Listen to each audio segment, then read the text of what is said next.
விஸ்வாடாக் channel நண்பர்கள் அனைவருக்கும் வணக்கம். இன்று ஒரு திருக்குறள் நிகழ்ச்சியில் நண்பர்களை சந்திப்பதில் மிக்க மகிழ்ச்சி. நண்பர்களே, இன்றைய திருக்குறள் என்னவென்றால், யாகாவராயினும் நாக்காக்க காவாக்கால் சோகாப்பர் சொல்லிழுக்கப்பட்டு. இதுதான் குறள் நண்பர்களே. குறள் இன்னொரு முறை நண்பர்களே, யாகாவராயினும் நாக்காக்க காவாக்கால் சோகாப்பர் சொல்லிழுக்கப்பட்டு அப்படின்னு வள்ளுவர் கூறுகின்றார் நண்பர்களே.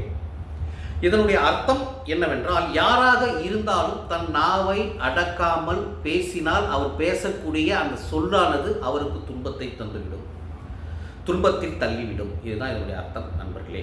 ஒவ்வொரு வரியாக பொருள் பார்ப்போம் நண்பர்களே. யாகாவராயினும், யாராய் இருந்தாலும், நாக்காக்க தன்னுடைய நாவை காத்துக்கொள்ள வேண்டும்.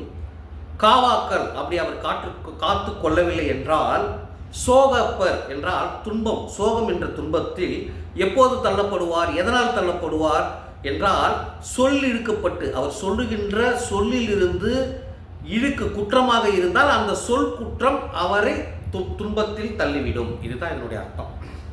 எனக்கு பெரிய இழுக்குப்பா அப்படின்றலாம், அது இழுக்கு என்றால் என்னவென்றால், எனக்கு ஒரு அவமானம், அந்த சொல்லிலே அவமானம் இருந்தால் அது அவரை துன்பத்தில் தள்ளிவிடும். இதுதான் இதனுடைய அர்த்தம் நண்பர்கள். நம்ம நிறைய இடத்துல ஆஃபீஸில் பார்ப்போம். ஆஃபீஸில் என்ன, இப்போது நம்ம சக நண்பர்கள்கிட்ட எப்பயுமே இப்போ கமெண்ட்ஸ் அடிப்பாங்க. இப்போ ஒரு பெரிய அதிகாரி ரொம்ப கொஞ்சம் கண்டிப்பாக இருக்காருன்னா அவரை பற்றி என்ன கமெண்ட்ஸ் அடிப்போம். இவர் இப்படி இருக்காரு, அவர் இப்படி இருக்காரு. ஆனால் அதை சக ஊழியர்கள் என்ன பண்ணணும்னா, நம்மக்குள்ளே பேசிக்கிறோம் அப்படின்னு மட்டும் அதை வச்சுக்கணும். ஆனால் அதில் ஒரு சிலர் என்ன பண்ணுவோம், அதை போயிட்டு கொஞ்சம் ஹையர் ஆஃபீஸர்கிட்ட சொல்லிடுவோம். சார், நீங்கள் இந்த மாதிரி உங்களை பற்றி கமெண்ட் அடிக்கணும். அது ஆக்சுவலி எதுவுமே குற்றங்கள் இல்லாத கமெண்ட்டாக இருக்காது, சும்மா நார்மல் ஒரு இதுவாக இருக்கும். ஏன் அவரை உயர்த்தி கூட கொஞ்சம் நக்கலாக பேசுகிற மாதிரி இருக்கும். பட் அதை தவறாக புரிஞ்சுன்னு போய் சொல்லும் பொழுது ஒருத்தருடைய கேரியர் வீணாக்கப்படும். ஒருத்தருடைய கேரியர் வீணாக்கப்படும். இதில் இன்னொன்று என்னன்னா, நம்ம பேசாமையே இருந்தால் நமக்கு அந்த துன்பம் இல்லை, அதுவும் இதில் நம்ம உணர்ந்து கொள்ள வேண்டும். எனவே தான் நண்பர்களே, எப்பொழுதுமே சில விஷயங்கள் இருக்குது. என்னென்னா, முடிந்த வரைக்கும் நம்மளுடைய சக ஊழியர்களை பற்றி நம்மளுடைய உயரதிகாரிகிட்ட அனாவசியமான முறையில் நம்ம குற்றம் சொல்லுவதே தவறு.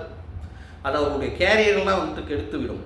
எனவே அதே போல் நாம் பேசக்கூடிய சொல்லிலும் நாம் குற்றங்களை தவிர்த்து விடுவோமானால் நமக்கு என்றுமே துன்பம் இல்லை என்று கூறி, நாளை மீண்டும் மற்றும் ஒரு திருக்குறள் நிகழ்ச்சியில் உங்களை சந்திக்கிறேன். நன்றி, வணக்கம் நண்பர்களே.